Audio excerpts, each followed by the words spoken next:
I think it's important for us as yoga therapists or yoga practitioners to remember that social justice has always played a part in the yoga sphere and community, and just to encourage people that activism is social change and that activism is required as part of living the life of a yogi or striving to live by the yamas and the niyamas that we should give of ourselves and to our community.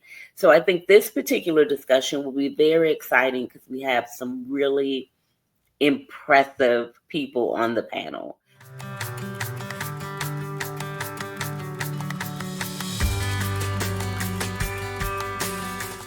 Hi, everyone, and welcome.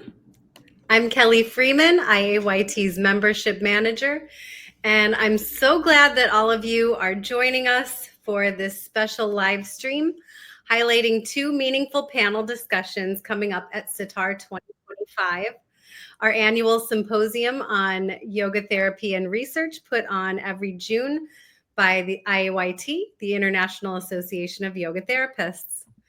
We're just a few weeks away from gathering in Atlanta, and today you'll get a preview of these two panels that really capture the spirit of SYTAR: deep dialogue, community, and the transformative power of yoga therapy. We are live on Facebook, Instagram, and LinkedIn. So whether you're here now or watching the replay later on YouTube or on one of these platforms, welcome. Joining us today, we have Dr. Satbir Khalsa, who will lead our research panel, Research in Yoga Therapy, and Hope Farmby from IAYT's DEIA committee will speak on our special panel discussion on Juneteenth, which happens to be the opening day of SYTAR. So we'll hear from both these guests in just a moment, but first let's take a breath together as I lead you through a brief centering to land, connect, and be present. So wherever you are, see if you can bring a little more ease into your posture. Maybe softening your shoulders, lengthening the spine, and allowing your hands to rest gently. And if it feels safe and comfortable, you might close your eyes or soften your gaze. Now bring your awareness to your breath, noticing the natural rhythm. No need to change it, just observe as you inhale and exhale.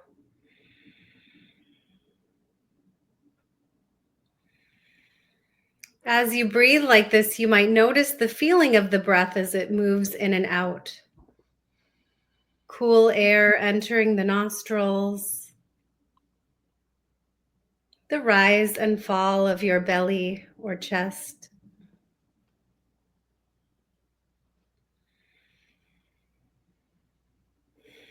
Allow each breath to be a small reminder that you're here, present, and connected to yourself and to this shared space.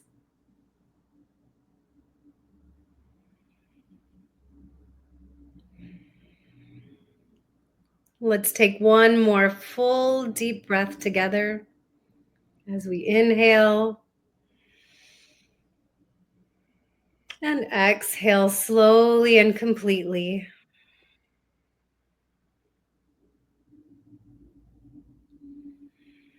And as you're ready, gently open your eyes or lift your gaze. And thank you for taking this moment with me. And now we'll get to the conversation.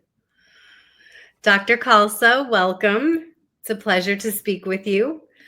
For those who may be watching us today, can you tell us where you're joining from and share a little bit about your work in yoga research and its connection to yoga therapy? Sure. So I'm just outside of Boston. I work from home.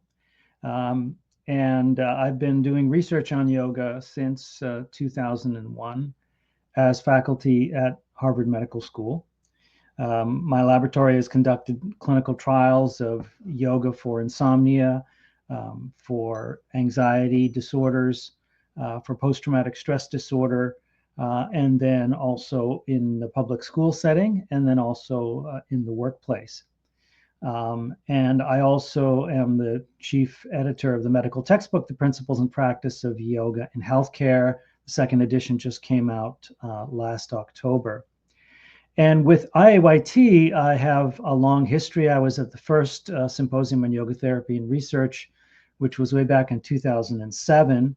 And then in 2008 and 2009, during the meetings, I was able to coordinate a strong research component. We had poster sessions, we had oral presentations. And then in 2010, IAYT supported the Symposium on Yoga Research, which was a standalone conference aside from the main membership conference.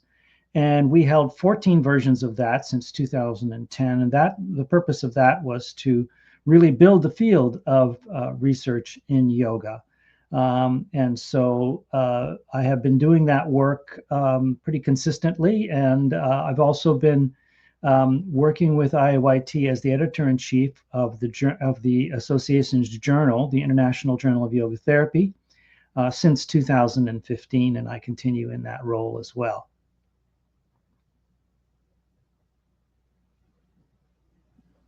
Thank you, Dr. Khalsa, and for all that you have continued to do for IAYT and the field.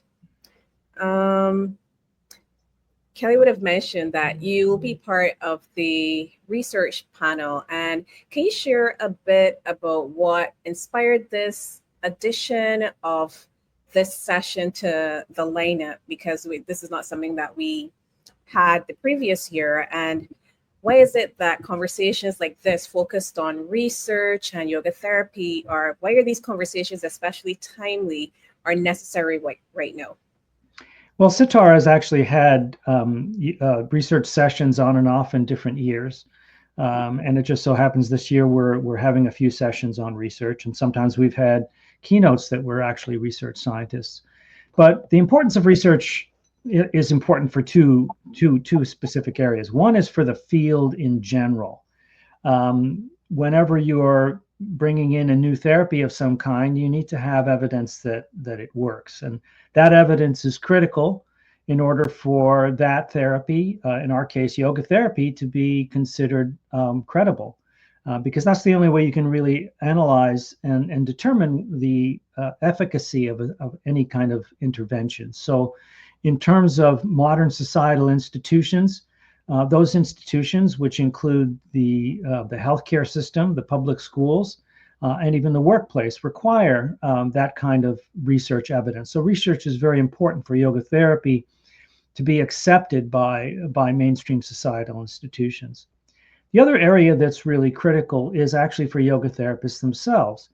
And I think it's very important for yoga therapists to understand a lot of the mechanisms, the biomedical mechanisms that we're understanding that underlie how yoga therapy works, its effects on the body, on the respiratory system, its ability to improve resilience and tolerance to stress, its ability to increase mind-body awareness, mindfulness, and interoception, and even in longer-term practice to affect things like sense of meaning and purpose, as well as even spirituality. So that's very important to understand the science behind yoga, but it's also giving yoga therapists a new language, talking about how yoga works, using those constructs that we now know really underlie how yoga works. So those are sort of very important things for yoga therapists to have in their ability to promote their practice and convey what is happening during yoga therapy with other professionals and even with their clients. I agree. For me, I guess I always go back to telling the story because before I was like a yoga teacher, I was a personal trainer. One of the things I looked forward to was going to the conferences and seeing the research that came out of the conference, because it's very important that you understand how everything works, and also to keep your clients safe, the people that work with you, so you understand, because you don't want to be injuring anyone with what you're doing, and things are always developing. We're learning more. And another bit of the story I guess I like to tell, I have so many past lives. I used to work in pharmaceuticals, and when you go to doctors, if you're detailing like products and stuff, they want to know the research, like why does this work, how does it work, do you have research to actually back this up? And I think that that's very important because of how helpful yoga is just overall. And we need to help people understand, yes, there is like some science, this is evidence-based, that we can show you that this actually works. It's not just anecdotal. So thank you so much for that. Yes, thank you. I'm going to switch things up, and I'm going to go now to Hope. Hope, thank you also for being here with us today. Let's begin with a quick intro. If you can tell the audience where you're joining us from, and can you also share a little bit about your work and your connection to yoga therapy? Sure. Thank you so much for having me here today. I am currently residing in Los Angeles, California, and I have been a yoga instructor for 5 years now.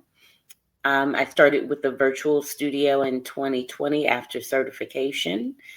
And in 2024, I moved into a outdoor studio here in Los Angeles. And I'm also currently co-chair of the IAYT DEIA committee. Thank you, Hope.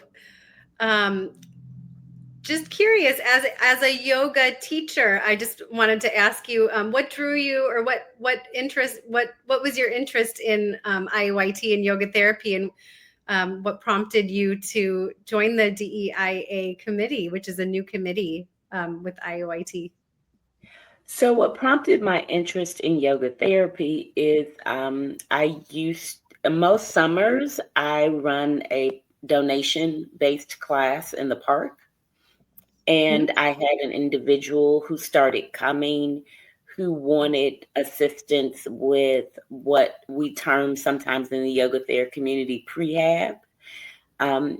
This particular client was in need of a hip replacement and was very concerned around having that procedure done for various reasons, seeing other people have it done and it didn't work, concerned about the recovery time, concerned about what it meant regarding work, etc. So that really prompted my excitement around yoga therapy. And from there, I went to Loyola Marymount University and their yoga therapy program. And I was able to work with that particular client. And from there, I kind of transitioned into clients who are in various phases of chemotherapy or cancer diagnosis. And I just love the work. And as far as the committee itself, my day job, as we say sometime in the yoga space, I am a labor relations representative and a licensed attorney. So I have a lot of kind of background in terms of diversity, equity, and inclusion and what that looks like in the workplace. So when I saw the opening for IAYT looking for someone for the committee, I thought it was a good way to be of service with my existing skill set and to learn more about the yoga therapy community. Thank you. Yeah, Hope, because we've had a previous live with you, and like your passion always is always shining through. I have a question similar to what we would have asked Dr. Kelsa. Can you share what inspired the inclusion of this Juneteenth panel in this year's lineup, this year's SYTAR lineup? Like why is holding this type of conversation especially important in our field right now? Well, to be honest, what inspired it was the date and the location. So, I mean, when I found out that SYTAR, the first day was Juneteenth and happening in Atlanta, almost the birthplace of the civil rights movement, I felt that it was only befitting for us to honor the sacred past of Juneteenth and really to kind of speak to what's happening in our country today. I mean, so the panel is entitled Embodied Liberation, Yoga, Social Justice, and the Spirit of Juneteenth.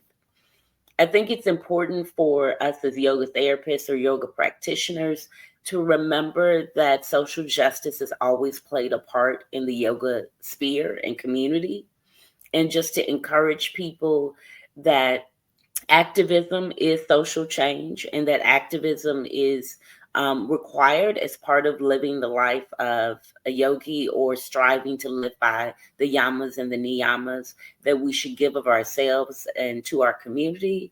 So I think this particular discussion will be very exciting because we have some really impressive people on the panel. Jana Long will be on the panel. She is the founder and executive director of Black Yoga Teachers Alliance. We have Charlene Muhammad and Marilyn Pepper Citizens, who just recently wrote a book, Yoga in the Black Community, which is phenomenal. I'm currently reading now. We also have Dr. Arnold, who is based out of Atlanta, who will be the moderator for the panel. So we're very just excited to be able to kind of speak to history, because we know in some spaces our history is being erased, and we want to make sure that people understand that Juneteenth is about freedom and liberation and also self-care. I mean, the other thing about Juneteenth is it was a party. It was the time when the formerly enslaved people in Galveston, Texas, were finally notified in 1865, 2 years after the Emancipation Proclamation was signed, that they were now free people. And we want to also celebrate just kind of the culture that the African American community and yoga have had, that connectivity that they've had. In terms of Rosa Parks did yoga, Eartha Kitt did yoga. Dr. Gail Parker has been phenomenal in bringing restorative yoga to the forefront for the Black community. Reggie Hubbard will be there, and he's been phenomenal in terms of his work with political social justice change in DC, and also just kind of his whole new work around stroke recovery and survival. So we believe it just will be a very exciting panel where people will get a lot of information to be able to connect the history of not just the civil rights movement and the history of yoga, but just to show the connectivity, and that at the end of the day, we are all in this together and we are more linked and connected than we think. Hope, thank you for providing that background and context. Atlanta has a really strong Black yoga community, so I think it's the perfect time and place to have this at SYTAR. And just so happened that Juneteenth is on the opening day. I also wanted to say, I believe Marsha Banks Harold she's going to be on the panel as well, isn't she? Yes, she is. She will also be on the panel as well. Yes, absolutely. Yes, okay. So it's super exciting. Also, I think it's also very powerful as well that the full panel are all African American women, kind of discussing their process to reaching liberation through yoga. And then, like I said, Reggie Hubbard will also be involved, providing words of wisdom and a sound bath at the end, which we believe will be just as nurturing as the panel. So we're just very excited that people will come out. It is the first day of the conference, so right before the reception. So hopefully people will come out and enjoy. And we're going to weave Juneteenth ideas and principles throughout the conference. So there'll be some exhibits for people to take a look at. There'll also be some kind of brief history notes or kind of brief anecdotes notes throughout the conference that will allow people more of an opportunity to learn about the event. Great. Thank you, Hope. We're really looking forward to that. I'm going to go I back. hope I didn't freeze up. Were you able to hear me? We heard you. Yeah, it stalled like just ever so slightly, but yes, we heard you. It was great. I'm going to go back to Dr. Khalsa, and I'm curious if you could share suggestions on how yoga therapists can engage with research, even if they aren't researchers themselves. Yeah, that's a question that often comes up that yoga therapists ask as to how to get involved in research. And the problem is that it's fairly limited in what's available, because research studies are usually run by a faculty based at either an academic or a research institution. And that person, who's entitled to principal investigator, is the one who, acquires the funds for the study, designs the study, and then even has a lot of input into what intervention he or she wants to include. And so a lot of, in most cases, that researcher will contact yoga teachers or yoga therapists in his or her area and recruit them to be involved in the study to help either do the intervention or actually design the intervention.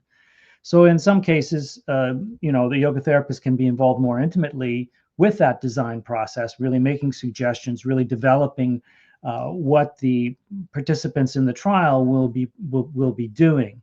A lot of times, the principal investigator will already have a yoga instructor and a yoga style in mind, and so that's all sort of predetermined. So for yoga therapists who's based somewhere else, unless you're able to sort of get in touch with a principal investigator, I mean, the odds of that principal investigator being interested in yoga in your region, in your city, are small. However, it is possible for a yoga therapist to approach a faculty member who is in a certain area. So let's say, for example, you are interested in insomnia, helping people with sleep disturbance, and that's your specialty in the field of yoga therapy, and you happen to know that the university in your city has faculty who are doing research on insomnia and sleep disturbance. Then you could make a cold call, essentially a cold contact, and just say, look, I'm a yoga therapist. I have a lot of experience and expertise in helping with insomnia. If you're interested, I'd be happy to work with you in terms of designing a study to show the efficacy of yoga for insomnia. So that's a reach, and it may turn out to work well, but again, it's the principal investigator who really has all of the authority in those kinds of circumstances and studies. So it's fairly limited in terms of opportunities for yoga therapists to participate in research studies. It is a question that we do get all the time, which is why I asked it again, because people are always curious of how they can get involved. And, it never hurts to network and, educate people about yoga therapy, why a yoga therapist might be helpful in a research study rather than a yoga teacher in helping design protocols. So, we are still developing and growing as a profession, and we still need to do that educational piece, educating people why a yoga therapist is important. I'm going to go back to Hope and asking a similar question. Hope, how can yoga therapists support equity and inclusion in their work, especially in relation to honoring Black experiences and history in yoga and wellness spaces? Thank you for that question, Kelly. I think there's several ways. Probably one of the most genuine and authentic ways is to create space for Black and Brown people to feel comfortable in your classes, to feel comfortable seeking you out for yoga therapy, being open to hearing about the Black experience, because it's not a monolith. Everyone comes from different circumstances and situations, and just being open and able to receive what they have to tell you about their experience without judgment or without any shame, but then also providing opportunities as well. If you are a yoga studio owner, maybe providing space for up and coming yoga, African American yoga therapists or instructors who need studio space to host classes, or even reaching out to communities and offering to host donation-based or free classes. Also, it's just important to educate yourself as well through self-study. There are some tremendous books out there that really speak to yoga and traumatic and racial stress and how to overcome them. Dr. Gail Parker has 2 books that are extraordinary that talk about restorative yoga and race-based stress and trauma-based stress. Then there's Yoga in the Black Community. There is The Black Woman's Yoga History by Dr. Stephanie Evans. So there's a lot of resources out there. You have to be willing to avail yourself of them, read them, and then be able to have the conversations. I tell people all the time that one of the most important things about yoga is being able to kind of center yourself and being able to reach a place where you can sit in the uncomfortable. So the hope is that people can read these books or material or articles and be able to have the uncomfortable conversations to where they are holding space for Black people and their experience. I love that whole concept of like holding space. And I think also investigating for yourself, like how you can make people feel more welcome. And I guess I'll use a very probably like what may be a strange example, but being in the Caribbean, if I'm going to go to like a party and I have no idea about the party, one of the first things you would probably do is go and kind of like check out. And I'm going to look and see like, do these people look like me? Does it look like I fit in here? And if I'm catching that feeling and that vibe that I don't feel like I would fit in here, that I don't belong in this space, I'm not going to go. So that's really a part of it, because you thinking, okay, I do want to be welcoming, but how are you actually creating that welcoming vibe so that when someone then interacts with you, they think, okay, you look like this would be a safe space for me. So I think that's one of the, I'm glad that you, I'm glad that you mentioned that. I'm going to. Yeah, I mean, it's. Oh, you go ahead. Oh, I'm sorry. I was just going to say it's terribly important because oftentimes Black and brown people in general are the only one in the class or the only one who has come into that space. So it's really important to create a space that is welcoming and inviting so that, number one, we want to come back. Yes. And number two, so that we feel like you're living out the principles. Yes. I mean, at the end of the day, every yoga therapist and every yoga instructor wants their clients to reach a place of wholeness and being complete. And that can only happen if they're able to return. And they can only return if they feel safe and welcome and included. Exactly. We are on the same page. I'm going to pop back to somewhere, and I guess this is just bringing everything together that we would have discussed. What do you hope that attendees will walk away with after hearing this discussion? I think they'll come away with an appreciation of, how research is done, specifically with yoga as an intervention.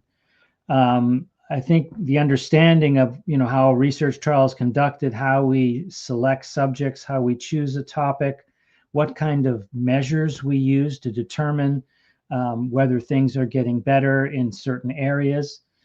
These include primary measures, outcome measures, secondary outcome measures, to try not only to determine efficacy, but potential mechanisms by which the yoga is working. And so an appreciation of, what what goes into a research study, I think is very important. I think it's also nice to know what the limitations are of a research study. One of the common complaints we get from yoga therapists is that, we appreciate all the research, but the yoga interventions that you're doing are very standardized and they're the same thing, one size fits all. But that's not what we do as yoga therapists. We do one-on-one therapy, and each individual gets an individualized yoga therapy. So two people with insomnia might get very different yoga interventions in our clinical work as yoga therapists. And so an understanding of why research is done with a standardized one-fits-all intervention is important to understand the limitations of that. And then also sort of the translation. Translation means you look at the science and then you take that information and then you figure out how you're going to bring that into the real world, into the clinical level, into the real world population.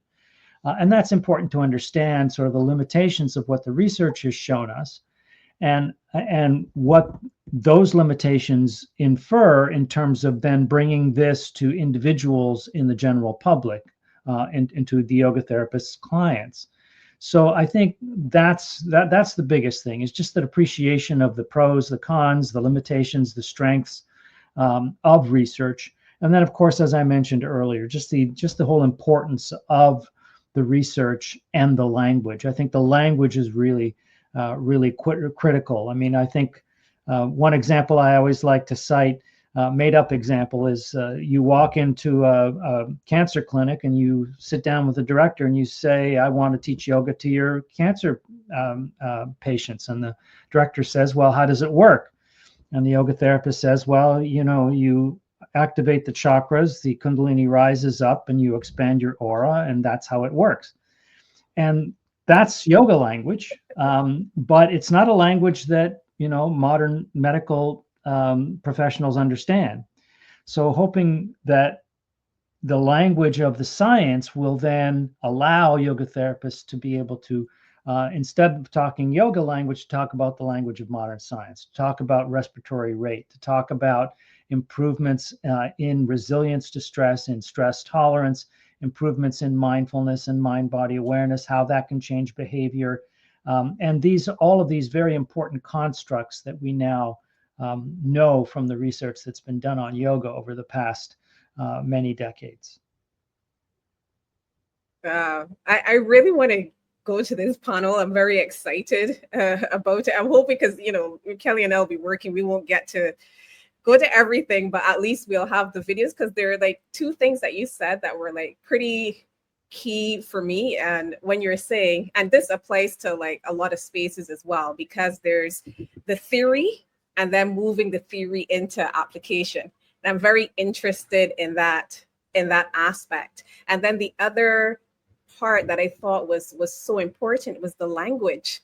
Again, this is applicable all over, because even me as someone in marketing, if I'm going and I'm speaking to like a client, I'm trying to explain something, I can't use my jargon unless I'm talking to other marketers who will understand me. But if I'm going and I'm trying to explain something to someone, I have to speak in a language that they understand. So I am really, really, and I just like research in general. So I'm really excited to, get to see this in whatever format, even if it's live or like a replay.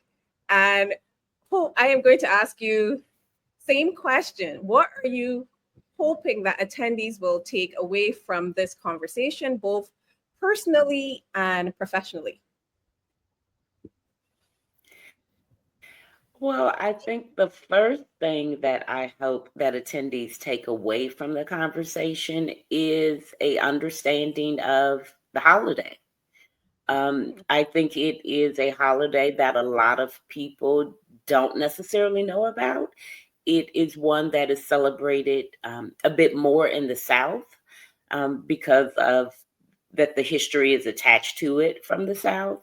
But that people just understand that Juneteenth is Freedom Day, it's a Liberation Day. I also hope that people take away some tangible action items that they can take to their community, such as maybe hosting a Juneteenth donation-based class, I hope that they are able to also understand that yoga is also part of liberation. And as much as there's a need for activism, there's a need for self-care and rest, and that they are able to somehow incorporate what they've learned from the panel, take it back to their communities, and somehow reach out in either activism, service, or self-care to others. Thank you. Thank you so much. And also lovely. We are coming up on our time here. And I guess we've actually pretty much held as close to time as we've been for like these discussions. So this is we're slightly over. We've held pretty close to time. And I want to thank both of you, Sabir and Hope, for like your wonderful insights and your leadership and just being a part of these conversations. To all of you tuning in, this was just a taste of the richness that you will find at SYTAR 2025. These panels reflect our shared commitment to advancing yoga therapy in both evidence-informed and equity-rooted ways. So SYTAR is going to be June 19th to 21st in Atlanta, Georgia. And the early bird registration, we're coming up on early bird, is going to be open until May 20th. And we encourage you to please register. Like the very popular sessions tend to fill out pretty quickly. So make sure that you're registered early so that you can get to be a part of those sessions that you love. But even if you are not, we are recording all the afternoon sessions, and that is also included in your registration. So you will get to see.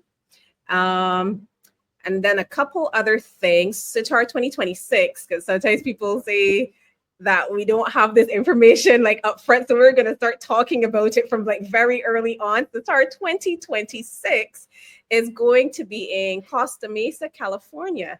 And guess what? So great that SYTAR, that Sabir was here, but we are planning a full research track as part of that experience. This is the first time that we've told everyone that, and I'm really excited for that. And we also have Global Yoga Therapy Day coming up. It's going to be August 14th. So join us for this free online celebration and let us know if you'd like to contribute to a giveaway or an offering, or if you want to be a part of it. So lots of things coming up. If you enjoyed today's live stream, please share it. Stay connected with us through IAYT's newsletter. So you can find that by going to IAYT.org. Once you scroll down, you'll see where you can get e-news and just sign up.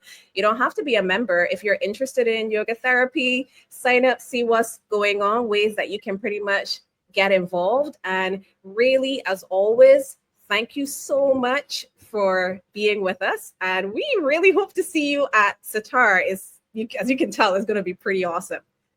Thank you. Bye. Thank you.